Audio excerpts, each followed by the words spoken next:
right, well, if you guys want to turn with me, we're going to be in the Gospel of Matthew, has become our custom, and we're still in chapter 5. Last time we talked about salt, and this time we're going to talk about light, hence the selection of the music, all right? It all makes sense. It all comes together. So I'm going to just start by reading the three verses there, 14 through 16. Jesus goes on to say here, "You are the light of the world. A city that is set on a hill cannot be hidden, nor do they light a lamp and put it under a basket, but on a lampstand, and it gives light to all who are in the house. Let your light so shine before men that they may see your good works and glorify your Father in heaven." All right, so just continuing through these things, we went through the steps. We've gone through, how to live and how to truly be happy or blessed, or blessed if you're in the King James, blessed.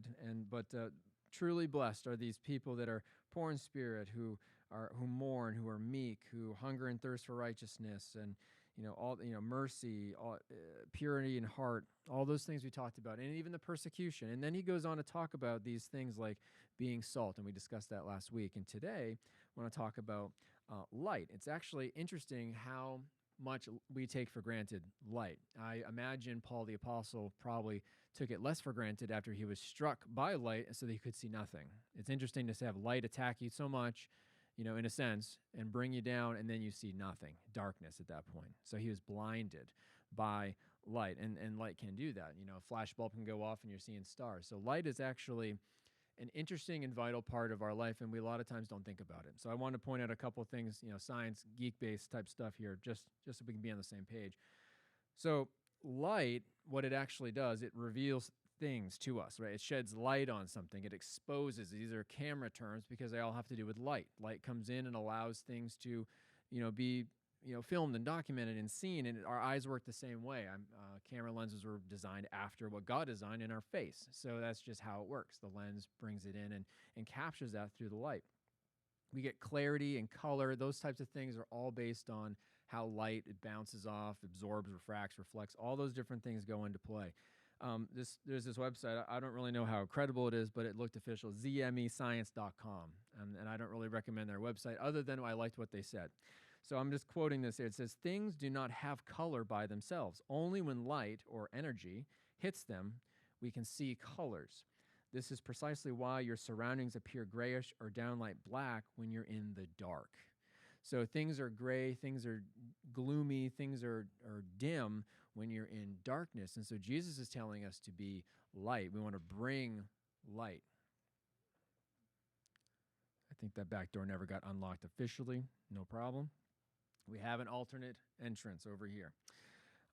So things that we need light that are essential. Talk about essential things. Plants, obviously, we know plants. We all went to science class and learned about photosynthesis. So light is essential for that process to take place, something that needs to happen.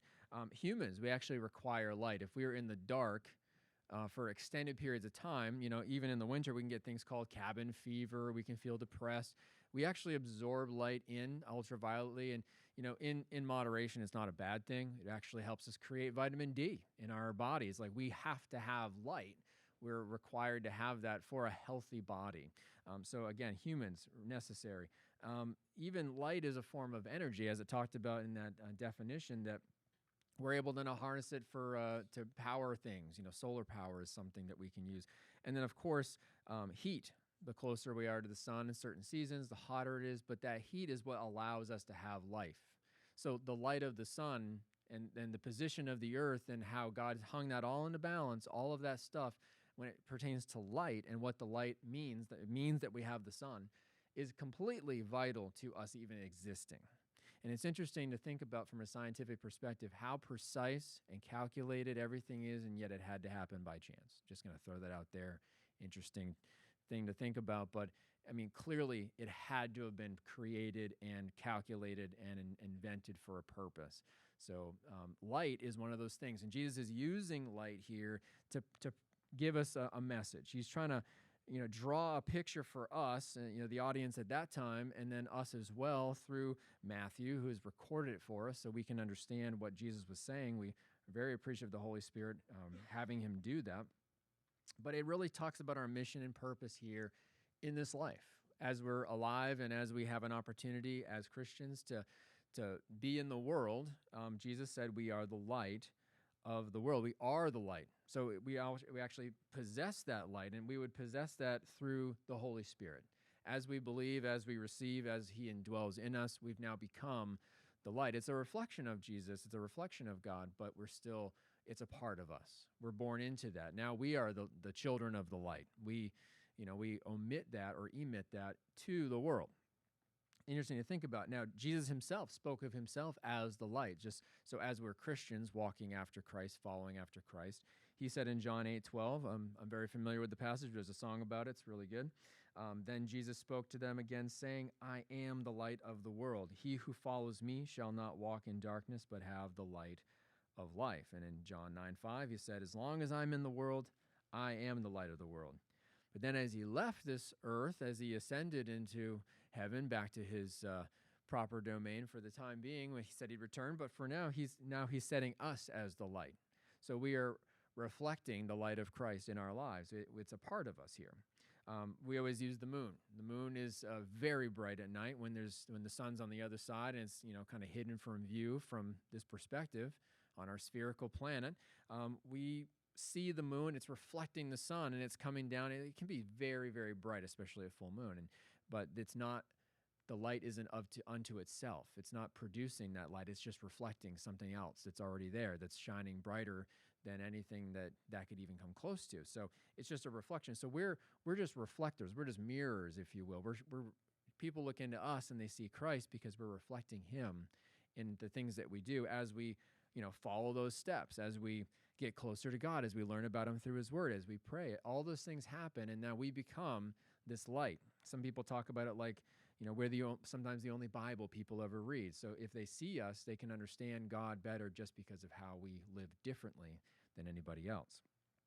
And light has something to do with that. Now, you might ask, clearly we need to tie this into aviation somehow, because why not? Everything should be able to tie into aviation somehow. So, I think you all know where we're going with this. So light, and as we even have an example out here in the harbor, light can be something that's very vital for safety and warning, like a beacon. So a lighthouse, for example, would warn someone from, pending doom. If you get too close to this light where it's shining from, you are going to hit rocks and sink. Or if you're out in the ocean and you need help, you can go to the light and you can find safety. Where that light's coming from is typically solid ground where you can find rest, right? So, in that sense, the light is something we can follow and come into. And we're drawing people in.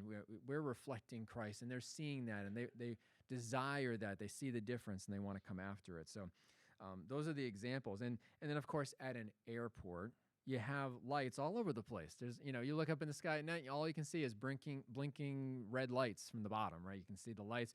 They mark the wings, they mark everything, whatever they mark. There's all these markers, and you can tell that it's an airplane. And so that's for safety and for visibility. So you can see, even at night, you can tell that something's going on. There's something there. Think about even the runway at night or fogginess. You can come in and you got your lights that are showing you how far it's safe to go and where you need to descend, and all that stuff is interpreted, as I'm sure we'll go through at some point in the class, or it's definitely there. I've seen the lights going up to Bangor I-95. You can look out, all the lights right there, boom, tons of them all over the place. They direct you exactly where to go, and it's directing you to that source. You're going to go into the airport. You're going to come to your destination. You're gonna arrive where you need to go. So, I kind of liken it like this. You say, as a Christian, as someone who's, a follower of Jesus Christ, the Jesus that we read, the Jesus that we know intimately, we're called to shine our lights boldly, right? We want to be bright. We don't want to be under a bushel. We don't want to be hidden. It wouldn't make any sense to light a light and cover it up. I know we've done that, and you can see through your hands, you can see the red. It doesn't really do anything, though. It doesn't really help anything. You need to put that light up on a lampstand or a headlamp or whatever you're wearing, so it actually can do its job and shine and draw people in or expose things. We want to live boldly and colorful, vibrant lives for Christ, right? And that reflect his love accurately and intensely so people can understand it completely, right? They're going to see us and they're going to want that for themselves. It's a reason to warn people from the danger of what will happen. We actually walked by some people that are very, very much about warning people of danger on the side of the road in Rockland. And whether you agree with that method or not, that's what they're doing. And what they're saying is true. Whatever their method, that's what they choose to do. I mean, but it is truth. So there's the warning. And then there's also, on the other side, there's the drawing people into safety. But I think in the end, just like it says in this verse at the very end, they see your good works and glorify your Father in heaven. So we might be reflectors, but we're not the originators. And so all the glory goes back to God. He's the one that gave us the ability to even be a light. Without him, we don't have any light. We're in darkness. We needed him. We still need him. We always need him. And us being lights of the world will draw people in so they can know that they need him, and then they can know him themselves. So that's my devotion on light today. So I'll turn it over to Morgan, and I will get the slides going here.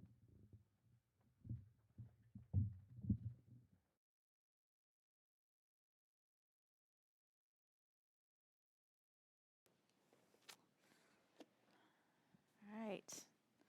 Welcome, guys. Just getting that set up there.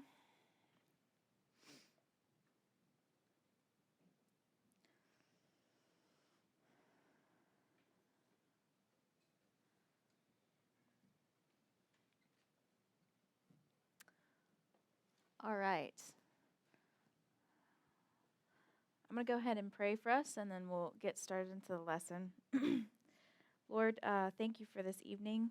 Just ask that you would be glorified and that we would shine your light this evening and this week. I pray just for your spirit and wisdom as we're learning about aviation tonight, Lord, in Jesus' name. Amen. All right.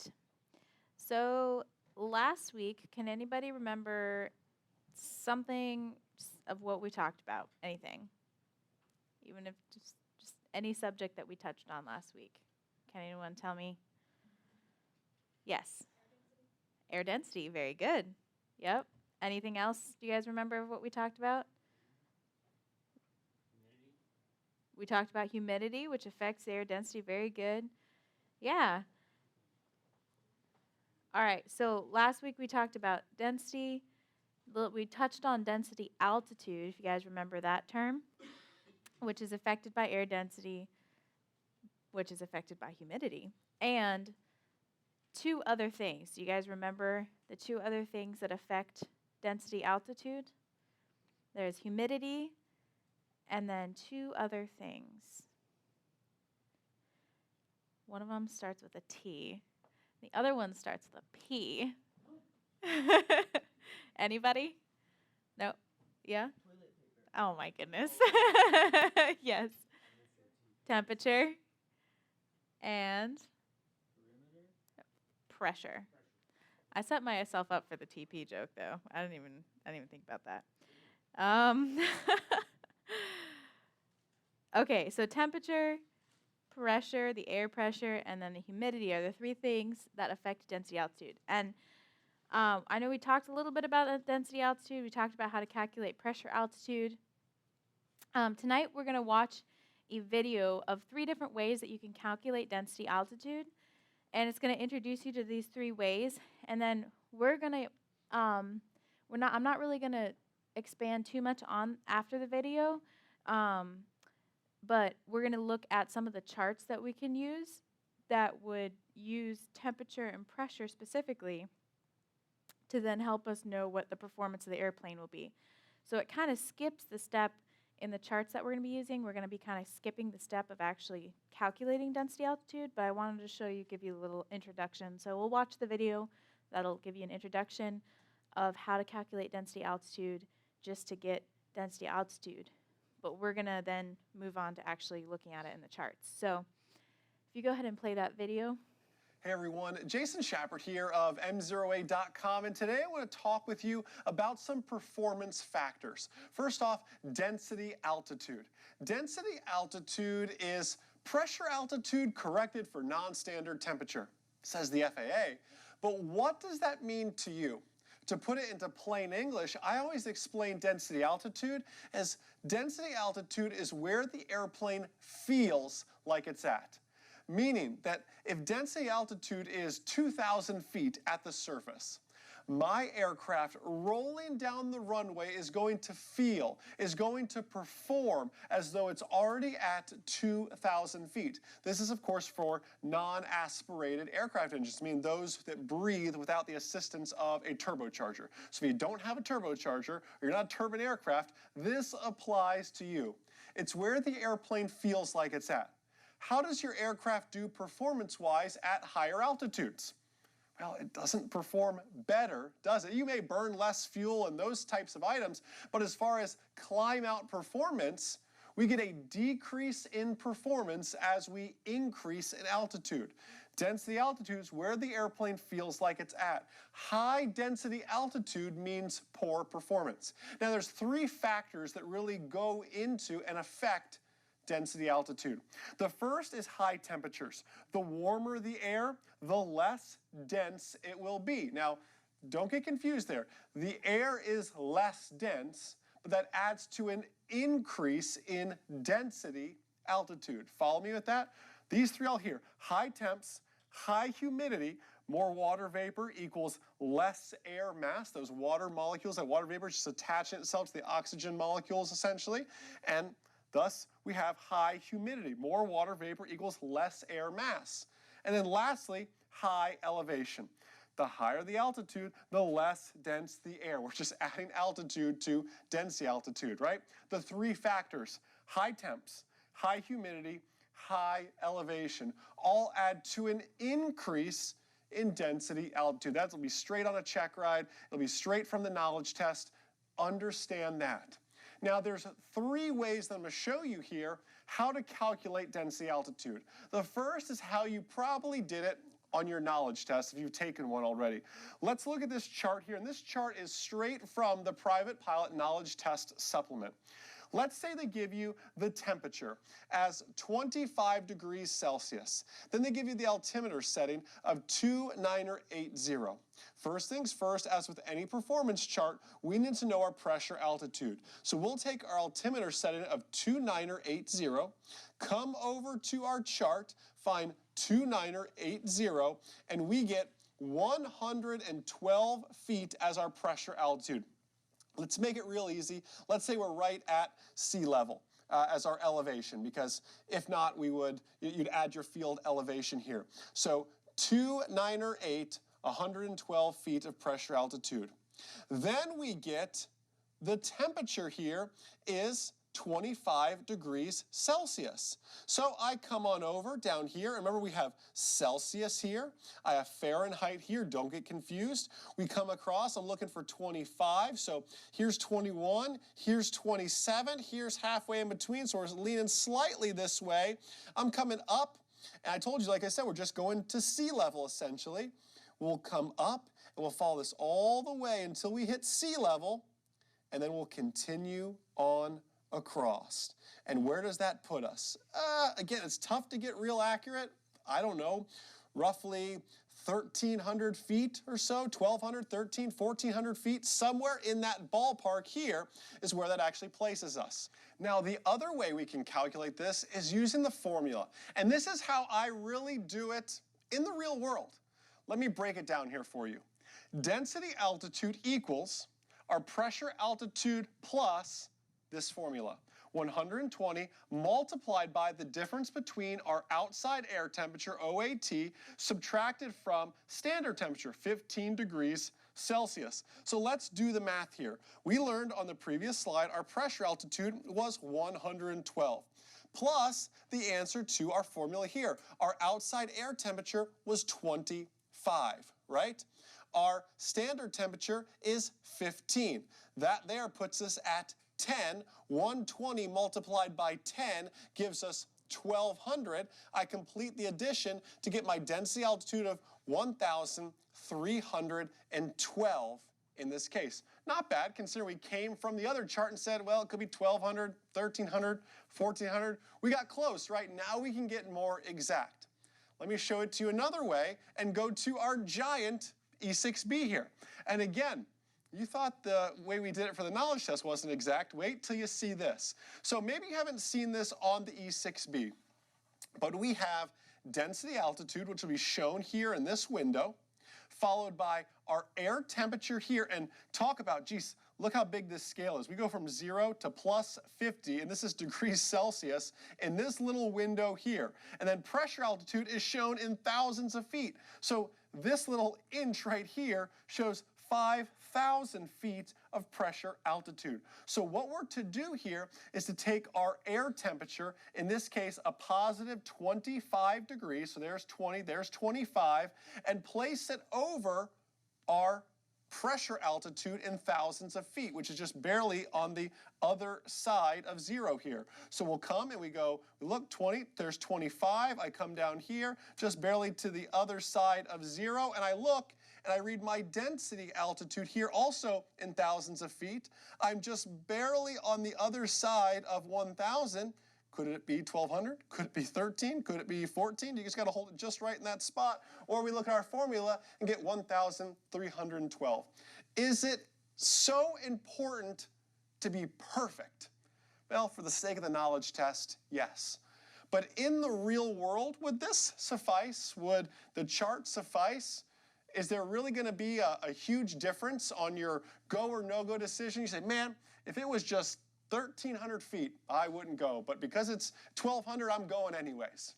We don't make our go or no-go decisions based on that. We look at that and go, wow, that density altitude's high.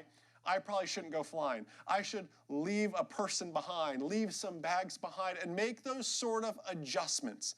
That's what's so important.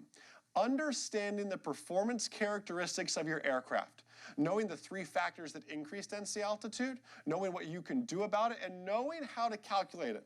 This is more than just the knowledge test. Hopefully you saw a method that speaks to you and you go, okay, this is how I can do that in the real world. I'm excited to read your comments below on Facebook, YouTube, m0a.com, however you're watching this, and just thank you so much. It was so wonderful to meet you all at Sun and Fun and all these air shows just coming up ahead of us. We're so blessed, so excited to meet.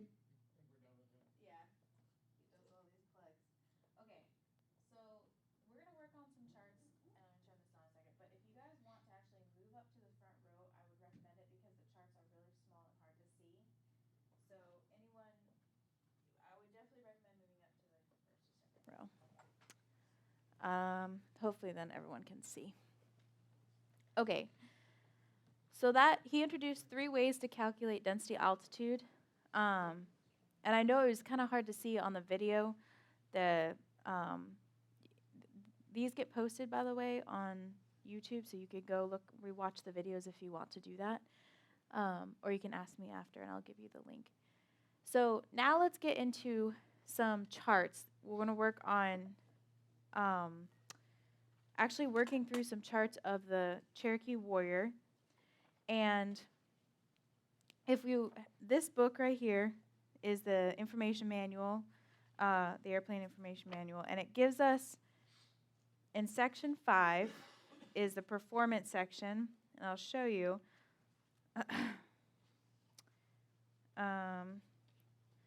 Right here is the page that I have up there. So I basically just put all of these charts that are in this book up on the screen for us to see. So we're going to work through all this since, and if you guys want to practice doing these at home, I can send out a digital copy of this book. It's a PDF version that I have online that you can work on these on your own. So this is a list of figures. We're not going to go through. Well, we're gonna touch on most of them. Actually, I have most of them on the slide. But if you go to the next slide. All right. The first one is airspeed system calibration. What does that mean? Does anyone remember last week I talked about calibrated airspeed? Does anyone remember? I know I kind of talked about it really fast. It was just a quick mention of it. But can anyone remember? Does anyone remember anything that I said about that? So calibrated airspeed is the indicated airspeed, so corrected for like instrument and installation errors. So you have like you have your airspeed indicator, which tells you how fast you're going, and there's an instrument called the pitot tube. We've talked about that, and it gives that information, it sends information to the airspeed indicator. But the system isn't perfect, and so there can be some errors, and so this airspeed indicator, or the calibrated airspeed, is basically the manufacturers say these are the errors. So if it indicates this airspeed, it's really going this airspeed. So there's a chart actually in the book that tells us how to like correct for that. So I just wanted to show you guys really quickly. The indicated airspeed in knots is here at the bottom. So we have, and I know it's really small, but 40, 60, 80, 100, 120, 140, all the way up to 180. And this is the calibrated airspeed on the left side, 40, 60, 80, etc., all the way up to 180. And then we have a solid line and then a dotted line just kind of below that. And the dotted line is, you use that when you have the wing flaps at 40 degrees. So if you have flaps in, it changes that calibration a little bit. But we're not going to really worry too much about that. We'll just look at the flaps up configuration, which is like your cruise configuration. So like basically how you'd use this chart is, let's say you're flying along and the airspeed indicator says that you're going 100 knots. All right, so you'd go down here to the bottom and you'd read 100, and then you'd go up until you hit that solid line. Let's say you have the flaps up, so you'd go to the solid flaps up line. So you go from 100 all the way up and then come across, and I know it's hard for you guys to see because it's small, but it comes out just below 100. So I would say probably around 98, 97 knots. So what it's saying is the indicated airspeed is 100, but you're actually going 97 knots, okay? So it's just a little bit of an error, just like 1 or 2 knots. So, but you can see a little more dramatically, like down here, at, let's say the airspeed indicator is telling you you're going 60 knots. So we come up and then come across. We go to the solid line and then come across. Right there it says about 65. So that's a 5-knot difference. So that's enough that it would make a difference. It's a little bit of change. So that's the calibrated, or the airspeed system calibration chart. And it's pretty simple to use. And we're going to see some other ones that are a little more complicated, but that's the first chart in the book. So we'll go to the next slide.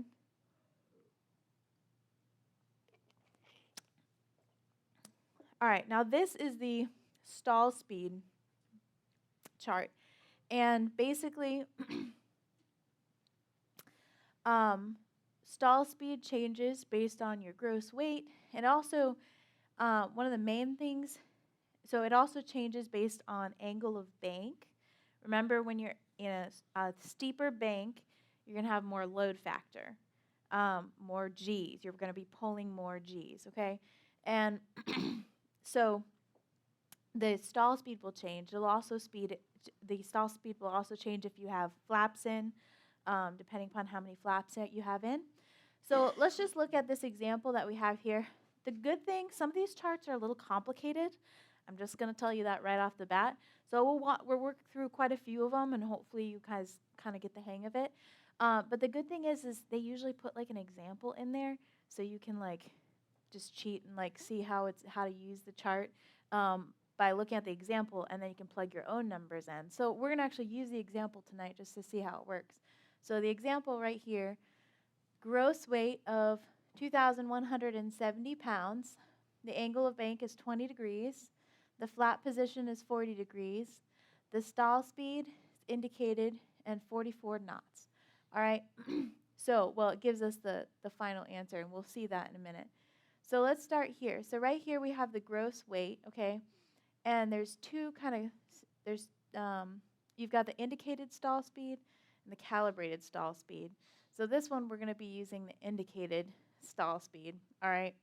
And then right here you have these lines which tell you the amount of flaps. So the bottom line is 40 degrees of flaps, the top one is 0 degrees of flaps. And then over here you're going to have The angle of bank, 0, 20, 40, 60. All right. So we're gonna plug in some of these pieces of information. The first one is the gross weight, 2170 pounds. So right here, we're using the indicated stall speed. So 1600, 2000, 2400. And then if we were going to be doing calibrated stall speed, it would be 1600, 2000, 2400. So we're going to plug in our gross weight on this one because we want to use the indicated stall speed. And it's going to come out right there, right where this dotted line is with the arrow. They're making it easy for me. So I'm just going to follow up where 2170 is, all the way up to, and right here, the flat position, said 40 degrees. So this bottom line is the 40 degrees of flaps. So I'm going to follow it up to the 40 degrees and then go straight to the right, okay, straight across to the right. And then I'm going to stop at this line, and it's just like a reference line where you stop, and then you have to see what to do next. And the next thing is the angle of bank. We said the angle of bank is 20 degrees. So these curves, whenever there are these curves, you want to follow the curves up. So I'm going to follow the curve up and then stop when I get to the 20 degree mark and then move straight across to the right to read my stall speed, which is right at 44 knots, okay? So again, kind of a complicated chart. Fear not. We're going to go through some more of these. You guys will get the hang of it. So that's the stall speed chart. If you go to the next slide. So now this one is really important. This is your takeoff distance. And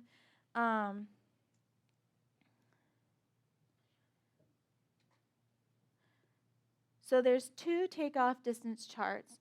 One of them is going to be your ground roll, and one of them is going to be like your total takeoff distance. Like that would be like to take off and kind of climb out, usually over like a 50-foot obstacle. That's kind of generally what they say. So do you guys remember the difference? Does anyone remember the difference between the ground roll and the total takeoff distance?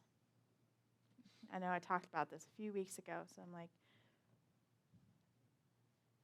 let me just mention it again then. So we have, let's say I'm taking off on a runway, all right, and I start here, my airplane's here on the ground, and I start rolling, and I have to accelerate, and I accelerate up to like 55 knots, which I think is rotation speed, and then I bring the nose up, and I start to climb. At this point, I start to fly. Yes? The difference is between, like, actually lifting off the ground and going to a certain height. Right. Yep, because, like, exactly. That was very good. So the ground roll would be this distance right here. Let's say there's, like, a big, tall tree right here. So it would take a little bit of, like, time, or it would take a little bit more runway to get above that tree. So this would be like the total takeoff distance, basically. So, so this one is the short field ground roll distance. Should be the first one, yeah. Short field ground roll distance. And if you look down here, this is also a bit complicated, but it's a very similar format as you guys will catch on, like some of the things you do with following these lines and stopping and stuff. And again, the example, like this example is written right on the chart. So I'm just using what they wrote right on the chart as far as the example to show you how to do it. So the first one is, so this example, the pressure, it gives us some just like pieces of information. All right, so it gives us pressure altitude, 1,500 feet. Departure airport temperature is 80 degrees Fahrenheit. The weight of the aircraft is 2325 pounds, which is maximum gross weight. The wind is 15 knots of headwind, and then it's going to give us like the ground roll and the liftoff speed. So the liftoff speed is 50 knots. But so if we've got, so starting here, actually, let me just mention two things first before. So this is where density altitude is going to start to apply. So the other two charts I showed you, just to kind of get your feet wet and what some of these charts look like, this one is one of the most important charts that you'll see. And it's helping us to figure out the the length of the ground roll that we'll need to take off based on a few factors, but two of the main ones are the temperature and the pressure altitude. And last week we talked a lot about how to calculate pressure altitude. So the pressure altitude is indicated right here. So right here, this line is sea level. Then the third line is 2,000 feet. So the one in between is 1,000 feet. So each of these lines is like 1,000 feet intervals up of pressure altitude. And then down here is the temperature. We have Fahrenheit and Celsius. Then over here on the bottom in this section of the chart is the weight. All right, so we've got the weight. And then the wind is right here in this section. So we're going to use different factors to try and figure out how long of a runway we need to take off. So starting with this example, we have the pressure altitude of 1,500 feet, and then airport departure temperature is 80 degrees Fahrenheit. So the first thing we'll need to plug in is the temperature. So we have 80 degrees Fahrenheit right there. There's 0 degrees, 40 degrees, 80 degrees, and we want to make sure we're on Fahrenheit. So we're going to go straight up from 80 degrees up to 1,500 feet. So here's sea level, here's 2,000, so that would be 1,000. So right between this line and this line would be 1,500. So we go up right to the center between these two lines, okay, and then go straight to the right and stop at this reference line. This is REF line. That's a reference line. That means stop, and then you're going to calculate for the next thing. So we stop right there, and then we have to calculate for the weight. So this all the way to the left on the same in the same place as the reference line is 2,325, which is our weight for this example. So we're going to go straight across from that point. Now, if the weight was like 2,000 pounds, we would stop at the reference line and then follow this curve down to 2,000 and then go straight to the right. But it just happens to be at 2,325, which is the same place as the reference line, so we don't follow this curve at all. In this example, we just go straight across, okay? And then we stop at the next reference line. So we stop, and then we're going to calculate for the next thing, which is wind. And the wind here is 15 knots of headwind. So we have headwind on the line. Headwind is indicated in the lines going this way. Tailwind is the lines going up. And then the amount is right here on the right, or on the bottom. 0 knots, 5 knots, 10 knots, 15 knots.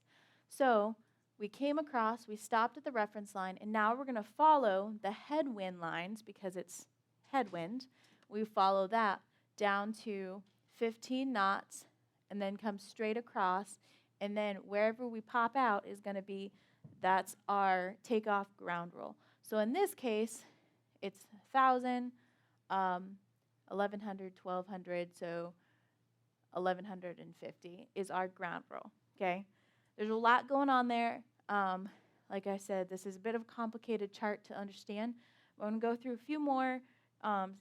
There's another, if we go to the next slide, this is the total takeoff distance, all right? This is the total takeoff distance. And I know I said earlier that the takeoff distance is climbing over an obstacle, which it is. This one says no obstacle. Ignore that. The way it's worded in this book is a little funky. Anyway, and I don't really have time to, we don't have time to explain. There's several different charts for different things. But that's what this is. This is the total takeoff distance, basically, to take off and climb out. So very similar setup. You have pressure altitude here. You have the pressure altitude. You have the temperature. You have the weight. And the lines are all the same. Then you have the distance and the wind. So very similar kind of setup. So we'll go through this example. Well, this is actually the same example. So you guys will see the last one. We'll look at the result that we get on this one. Actually, if you go back really quick. Sorry, I forgot to write down. So the ground roll is 1,150 feet. All right, so that was our ground roll. So now if we go with, and then with the same exact conditions, a gross weight of 2,325, 1,500 degrees, or 1,500 feet pressure altitude, 80 degrees Fahrenheit, wind, 15 knots of headwind. And that says distance over a 50-foot barrier. So that's what we're talking about at this. So it's going to give us a different number. So if we go through here, the bottom, we're going to go to 80 degrees Fahrenheit again, straight up. Again, between the 2,000 and the 1,000 is 1,500. So we're going to go straight up to 1,500 pressure altitude and then come across, stop at the reference line. The reference line also happens to be our gross weight, 2,325.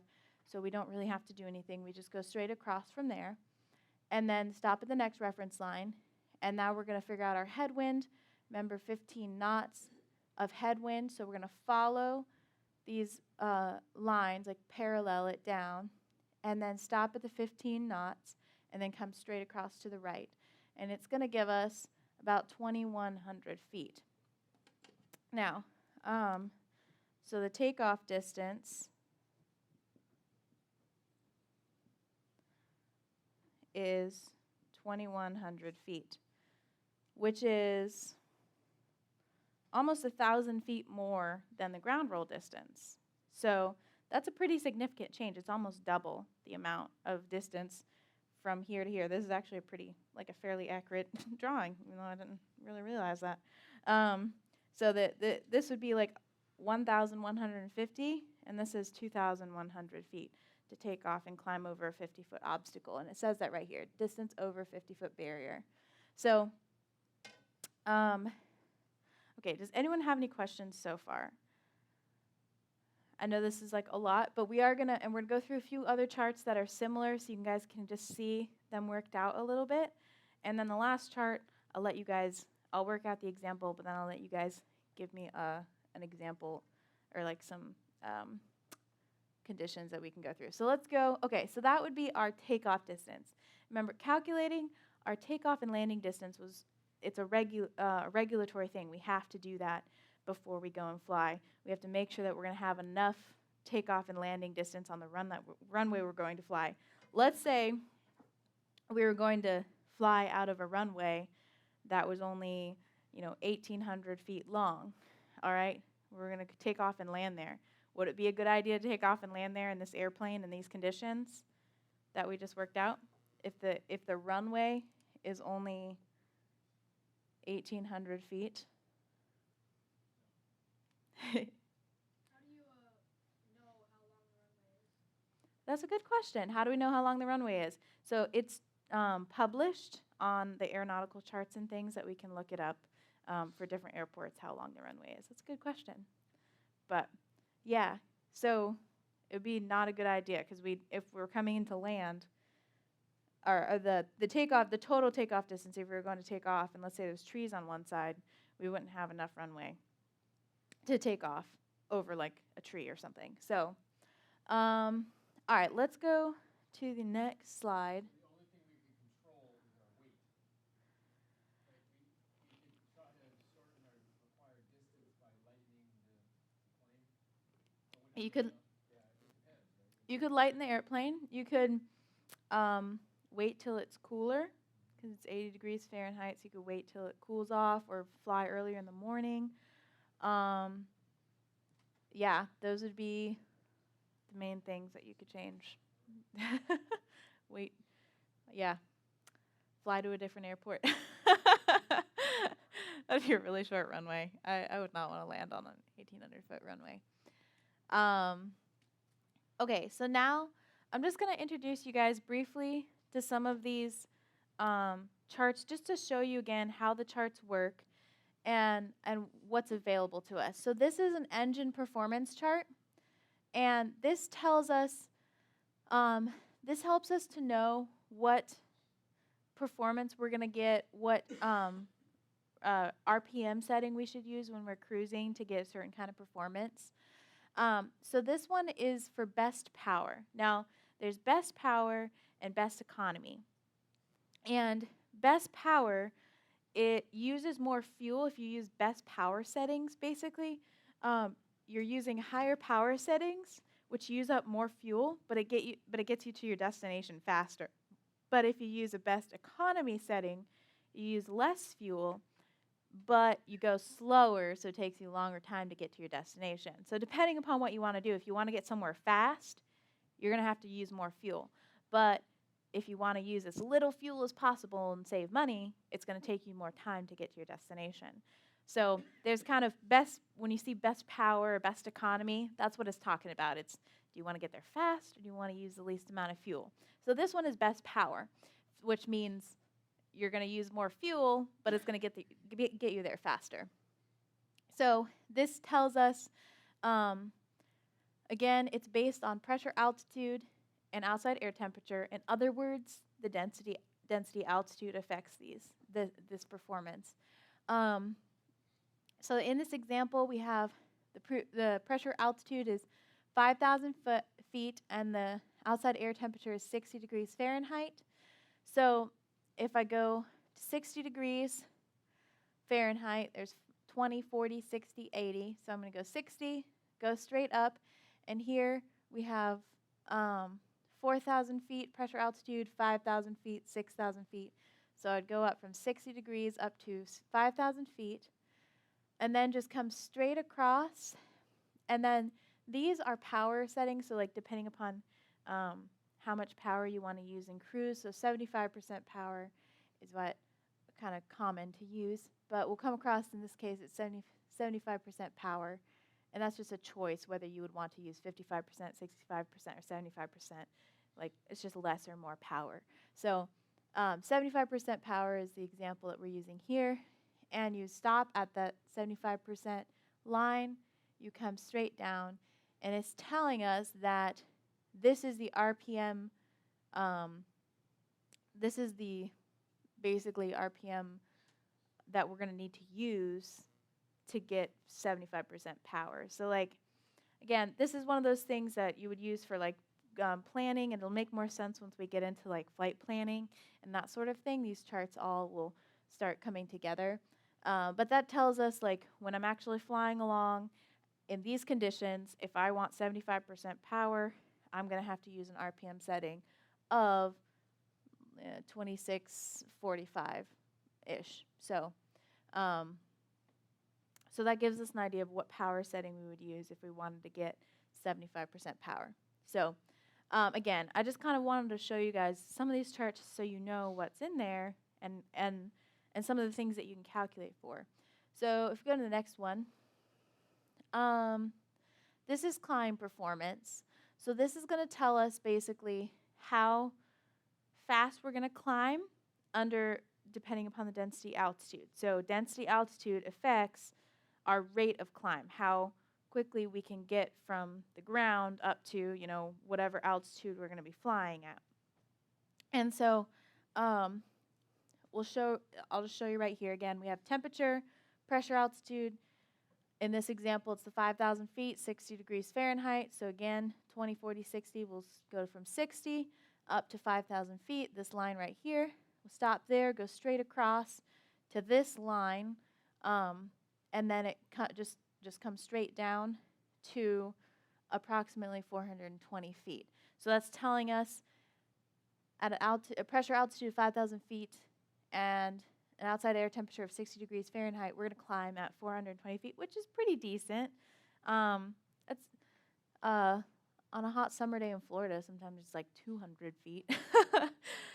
So like if I were to, well, let's look at that actually. If I were to increase my temperature to 80 degrees, make it like a really hot day, or let's say even 90 degrees, a hot summer day, and then I do 5,000 feet, well, not that Florida's at that altitude, but we'll just show you guys. So I would come straight up. This is 80, 100, so right between is 90. And I would come up to this 5,000 feet line. Right there, come straight across, and then down.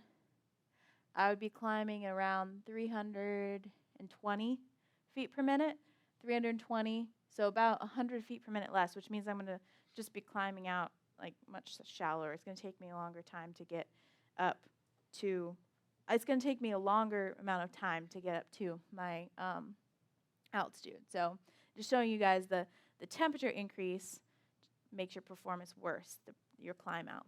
So, okay, we can go to the next slide.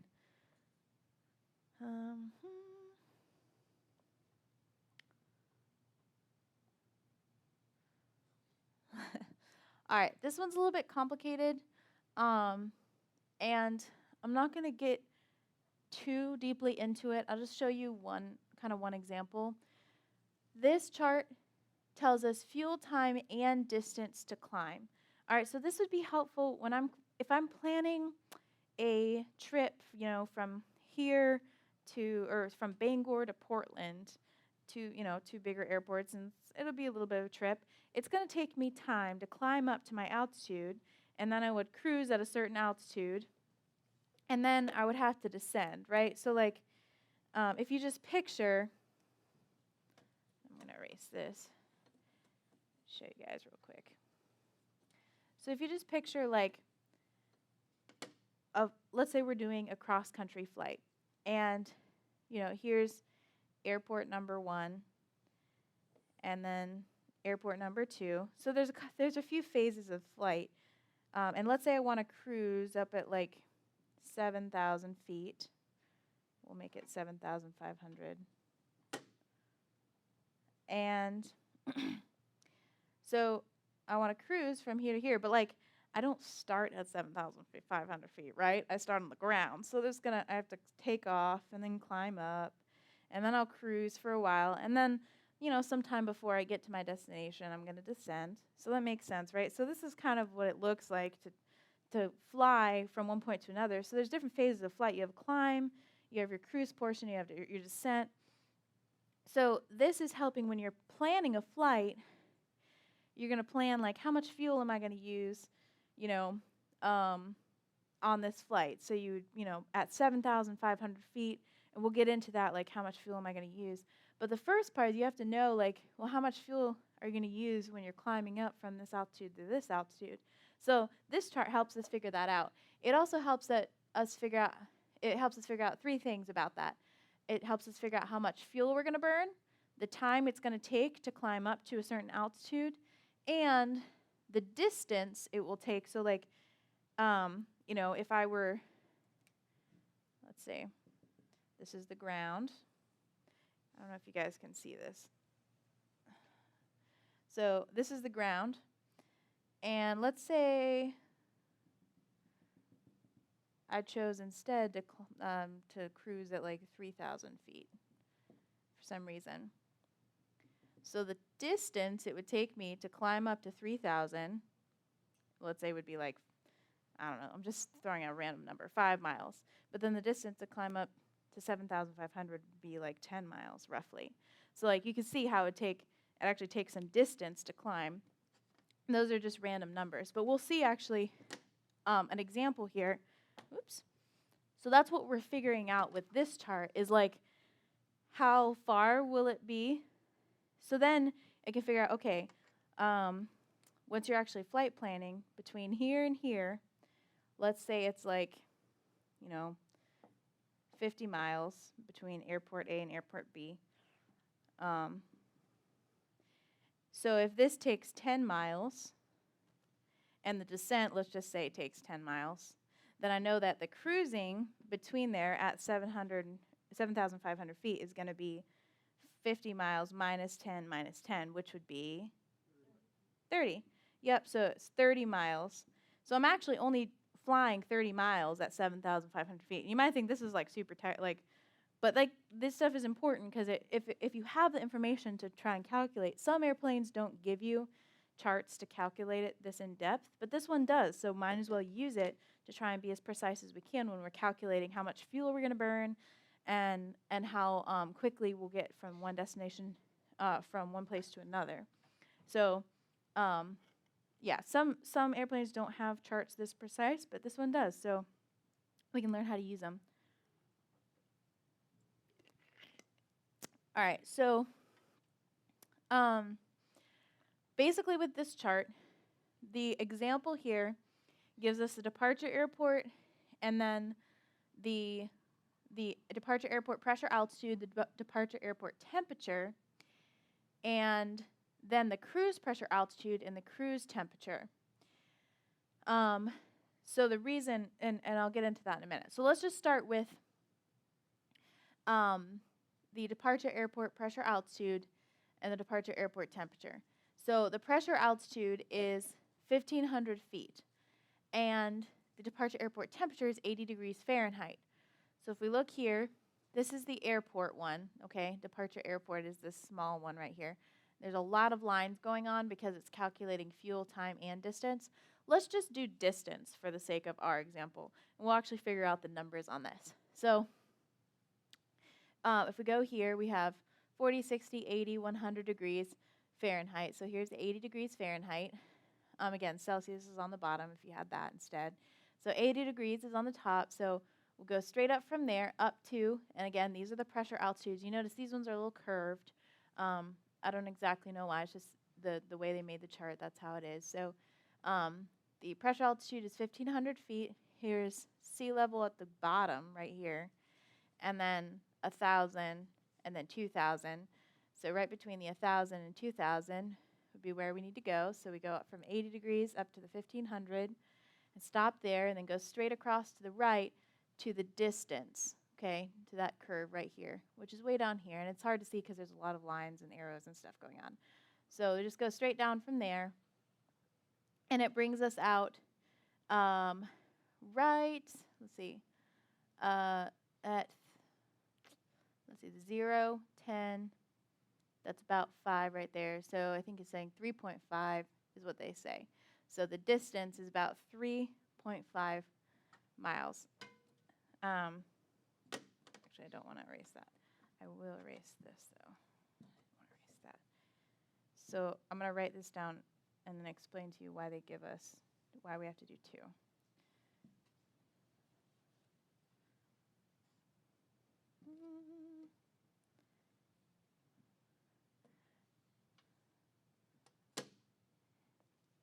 So the distance, the airport is 3.5. Okay. And I'll explain what that number, that doesn't really make a whole lot of sense if you're like thinking through what this means. It won't make a lot of sense, and I'll explain why in a minute. So then you have the cruise, okay? So the cruise pressure altitude is 5,000 feet. And then the cruise outside air temperature is 60 degrees Fahrenheit. So we'll go for cruise, we're going to go to 60 degrees Fahrenheit and go up to 5,000 feet, which is right here on this curve. So we go straight up, we stop there, we come across, and we're going to go all the way across to the distance curve and then come straight down. And it's going to give us, let's see, it's saying 13.5. So there's 10, 12, there's 20, so that's 15. We'll say 13.5. We'll just say what they say right here in the distance to climb, 13.5. So basically what this is saying is to go from sea level up to your cruise, it's going to take 13 miles. You're going to have to fly 13 miles to climb up that amount, okay? However, you're not starting at sea level. You're starting somewhere above sea level at a pressure altitude of 1,500 feet. So you're starting not at sea level. So we have to take into account, okay, it takes me this amount of distance to get up to the 5,000 feet from sea level, but I'm not starting there. So I have to figure out, okay, well, how long would it take me to get from sea level to my starting point? And then I would subtract that amount from the amount to get up to 5,000 feet. So, like, let's think of it like this way, actually. So there's a little, like, mountain here. And you've got an airport that's 1,500 feet pressure altitude, okay? We'll say it's roughly 1,500 feet up there, just to kind of give you the visual of what's going on. And then right here is sea level. So if you went from sea level and you climbed all the way up to our 5,000 feet pressure altitude for our cruising, it would take 13.5 miles. all right? However, we're not starting at sea level. We're starting at 1,500 feet. So it's going to take less time, right? Less distance, okay? It would be less of a distance because we're not starting way down here. So we got to figure out, okay, how much less?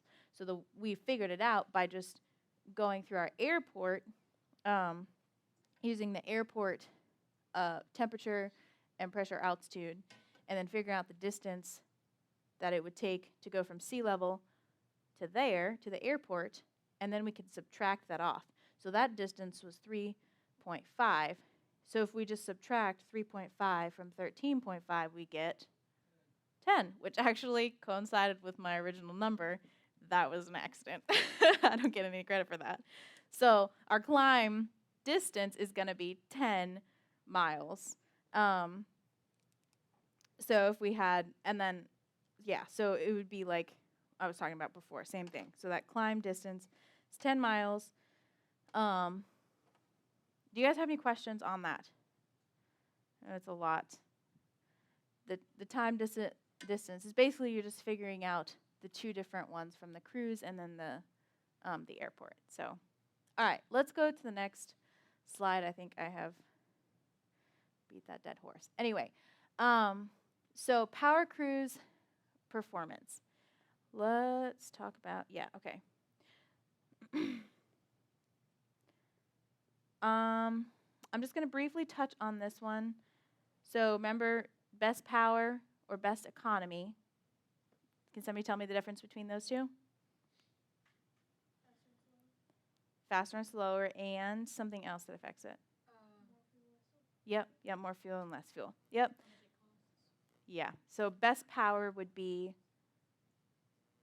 Going faster, using more money. Yes, yep. You're going to be going faster, but you'll use up more fuel. All right, so this is the best power cruise performance. Basically, this is telling us how fast our true airspeed is based on the outside air temperature and the pressure, okay? So if I go to, this example is 5,000 feet and 60 degrees Fahrenheit. It's this same example that we're using. So this is just saying how fast am I going to go if I'm flying right here. So outside air temperature is 60 degrees Fahrenheit. I just go straight up to 5,000 feet, come across 75% power, 65% power, 55% power. Again, you just choose what you want to set, like where you want to fly the airplane at. In this case, we're flying at 75% power. So 75% power, I come across that line, come straight down, and then I read the true airspeed at the bottom, 90, 100, 110, 120. So it gives me about 116.5. So roughly, that's how fast my true airspeed is. That's how fast I'm going to be moving through the air while I'm cruising for best power. Now, if you go to the next one, this one is for best economy, and not going to go through it. It's the same exact thing. So you can go to the next slide. Now this gives you a mixture range. This would be for, basically, this gives us a range. So like your range is if you had full fuel, how much, like how far is the airplane capable of flying, basically, is what this is saying. So this example, again, the 5,000 feet, the outside air temperature is 16 degrees Celsius. So you have this, the standard temperature is just listed right there, and then the pressure altitude is right here. So we would just start at the 5,000 foot mark and then come across, and it gives us two different options. This is a 45-minute reserve, and this is no reserve.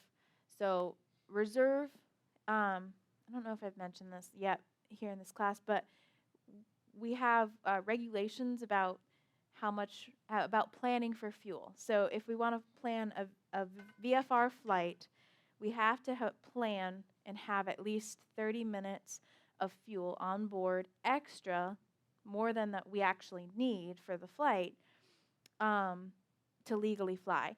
Now, if you're flying, that's during the daytime. If you're flying at night, it's 45 minutes. So be 30 minutes of fuel reserve during the daytime. At night, it's 45 minutes, okay? That would be something to write down and remember. So basically, this chart is telling us there's 45-minute reserve, so it's saying it's like with that reserve already factored in, this is how far you can fly. Without the reserve factored in, just like saying like the actual full amount of fuel that you could use, that's what this side is.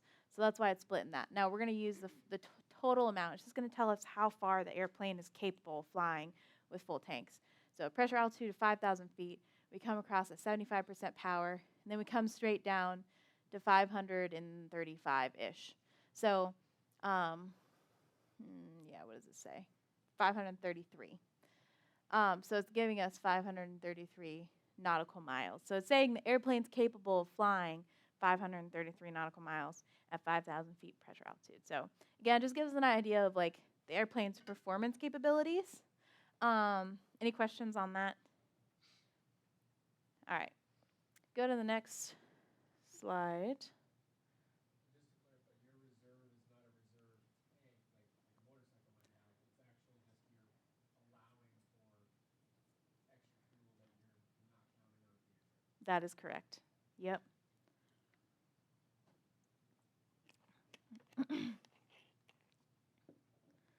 All right.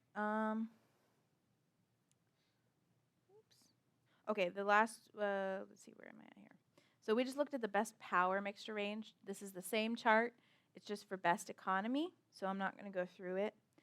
And then if you go to the next slide, this one is an endurance chart. So it tells me, instead of saying how many miles the airplane's capable of going, it's going to tell me how many hours the airplane's capable of flying with like full tank. So at 5,000 feet, I just come straight across. So 5,000 feet, 75%. Again, this is with reserve. This is no reserve. So 5,000 feet, come across as 75%, come straight down, and it gives me 5.45 hours, roughly. That's what I'm saying. So 5.45 hours right there. So saying that if you have full fuel, you can fly for 5.45 hours. So you can go to the next slide.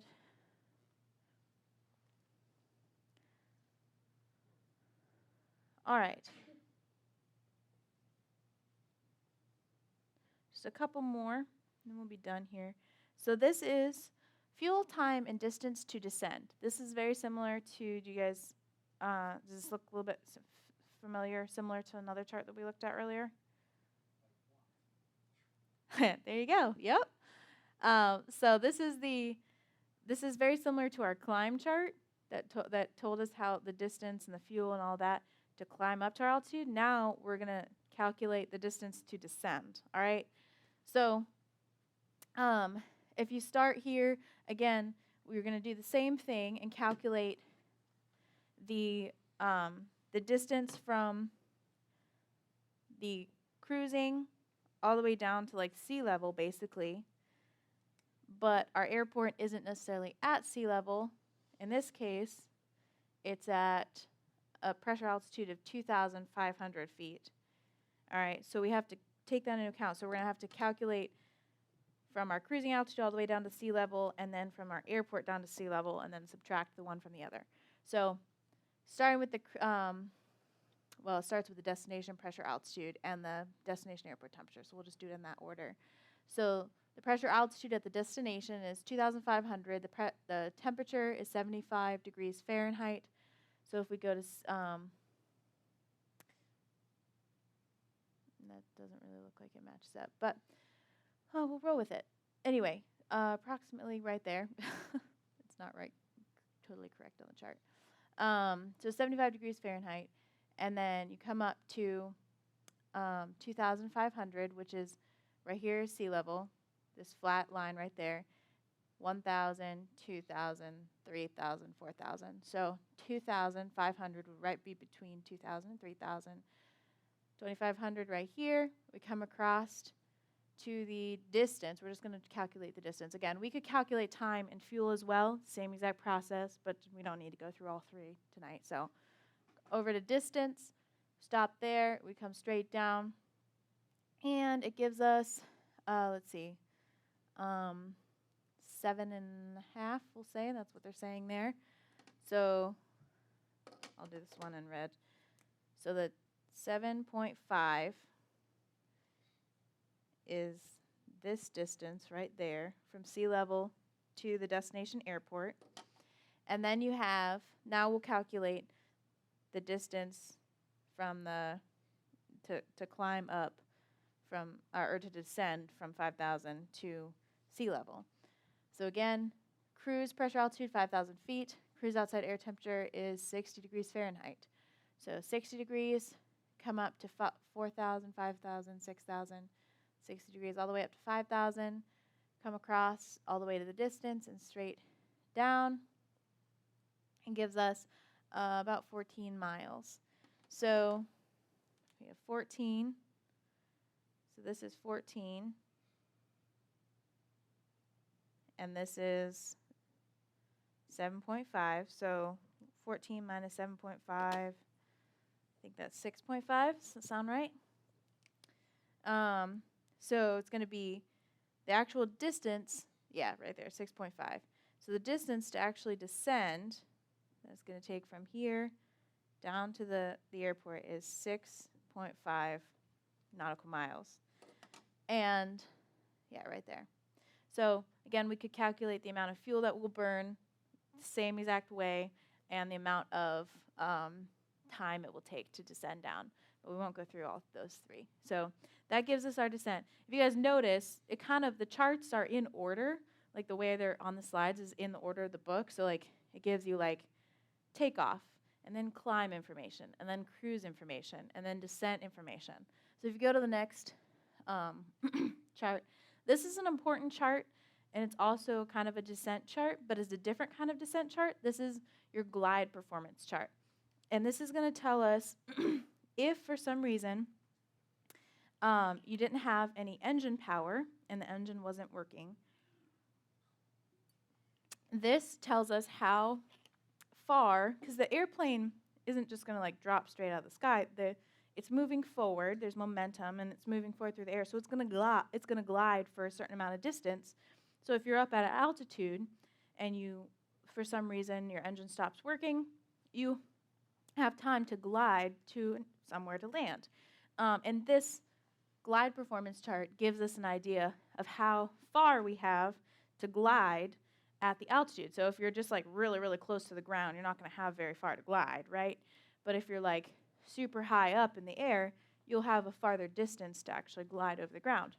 So this tells us what the gliding distance would be. So cruise pressure altitude, so this is going to give us an idea of like if I'm cruising along on this flight at 5,000 feet pressure altitude, and for some reason something happens with my engine, how far of a distance am I going to have to land, to find somewhere to land at 5,000 feet pressure altitude. So cruise pressure altitude, and then it's also going to give us terrain. So let's start with the cruise pressure altitude. So we just basically start with altitude over here, 3,000, 4,000, 5,000, 6,000. So we go to 5,000, move straight across, just one line, very simple chart. Stop at the line, come straight down. It gives us 9.5 miles. Now, since, as you guys might be able to guess, the terrain here, kind of around where we're flying, isn't at sea level, okay? This isn't like Florida on the beach. This is somewhere where the terrain is a little bit higher than sea level. In this case, it's 2,000 feet pressure altitude. Okay, that's the terrain. So if I am counting on my gliding distance in the same way that it's less time distance for me to climb and descend, okay, it's also going to be less distance for me to descend because I don't have actually 5,000 feet. I have 5,000 feet minus the amount of terrain, okay? So like, I was going to, go down here, it would be the distance we just figured out was the distance from where I'm at to sea level, but the terrain is going to stop me before I hit sea level, basically. In this case, it's 2,000 feet. So like I'd come down here at 2,000 feet. So we have to figure out how much less it will be, basically. So the train pressure altitude, we just do the same thing like we did before. 2,000 feet, come across the line, come straight down, 3.8 miles roughly. So we just do the 9.5 minus 3.8 gives us 5.7 nautical miles. So that is how many miles we have to glide if for some reason something happened with the engine. All right. Any questions on that? Okay. Go to the next slide. This is the last chart that we're going to look at. And this is one of the other, there was the takeoff charts, the two takeoff charts, and this chart. These are the three most important charts that I'm going to show you tonight. So if you take away nothing else, but just remember how to use these charts, these are the three most important. The other ones are important for other reasons, but these are essential because it's a regulation to use them. Now, this is a landing performance chart. There's just one. It's very straightforward, and it's pretty simple to use. It's split up. Ground roll is right here, and then over 50-foot barrier is right here. Then it has 3 lines coming down of each one. So the ground roll has 3 lines, and the over 50-foot barrier has 3 lines. And those 3 lines are denoted right here. So we have the kind of big dash, small dash, big dash is 15 knots headwind, and that's this line right here. The solid black line is no wind, and then the 5 knots tailwind is the just dash, dash, dash. That's right here, okay? So this is 15 knots headwind, 15 knots headwind, no wind, 5 knots tailwind, 5 knots tailwind. So that gives us, that's the wind. That one just kind of a little bit. So on the other chart, we had 2 different charts for ground roll and the over 50-foot obstacle distance. On this, it's just all put onto one chart. So it makes it kind of easy. So this example, the destination airport pressure altitude is 2,500 feet. The airport temperature is 75 degrees Fahrenheit. So if we go right here, 75 degrees Fahrenheit up to 2,500. And then if we come across the ground roll, we'll say there's no wind. So the ground roll, we stop at the solid line, which is the no wind line, come straight down, and that's going to give us a ground roll of about 660 feet. And then if we come straight across to the over 50-foot barrier, it's going to give us a distance over that of 1,190 feet. So that's the landing chart. And okay, so this landing chart is basically based on 3 things: your pressure, altitude, your temperature, and your wind. So somebody give me an example. We'll work through one example. I think we have time for just one example. So somebody give me a pressure altitude that we should use for another example. 4,000 feet? No, just 4. Just 4. All right, 4. Okay. All right, somebody give me a temperature. Yes. 720 degrees Celsius. The chart doesn't go up. It has to be between negative 20 degrees Fahrenheit and 100 degrees Fahrenheit, or negative 20 degrees Celsius and 40 degrees Celsius. 85 degrees Fahrenheit? Okay, so we have 4 feet pressure altitude. And maybe taking off in like the Keys. I wonder what altitude the Key West airport is. It's probably close to 4 feet. And then what do you say? What did you say for the temperature? 85 degrees Fahrenheit. And then the last thing we need is wind. So it has to be either 15 knots headwind, or between 15 knots headwind and 5 knots of tailwind. So somewhere in between there. Yes? 10 knots headwind. 10 knots headwind. You're going to make it tricky, aren't you? All right. Headwind. All right, so using this, 4 degrees pressure altitude. So we have sea level, we have 1,000 feet. So it's going to be just like slightly above the sea level line, just slightly. And 85 degrees Fahrenheit. So there's 80, 90, 100. So if we go just right smack dab in between the 80 and the 90, and then we come up to just slightly above the sea level line, somewhere in there. And then straight across, so now it's a little tricky because we're not going to be able to keep my place very well. It's not written on there. But we need 10 knots of headwind. So let's see. there's 5, 10. We're going to split it up into thirds in our mind here. This is taking some real, trickiness here. So come straight across to about a third of the way, and then straight down. And our ground roll is going to be about 507.5 feet, I think. That's about where we're at. So, and then our, let's see, 85 coming up. We come across to, right about there is 10 knots headwind. And then come straight down.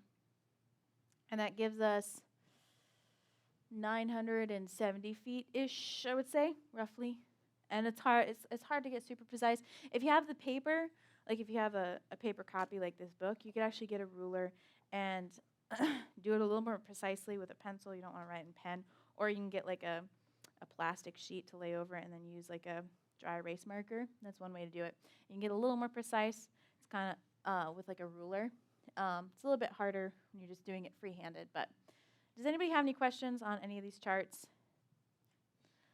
All right. That was kind of some dry material, so thanks for hanging in there. And yeah, that's all I got for tonight. So you guys are good to go. Thanks for coming out and enduring my teaching there.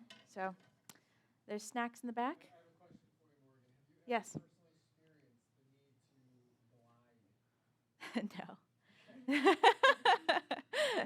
way too prepared for the chart. No, I have not. Okay. Thankfully. Yes. Good day. Yes, that's good.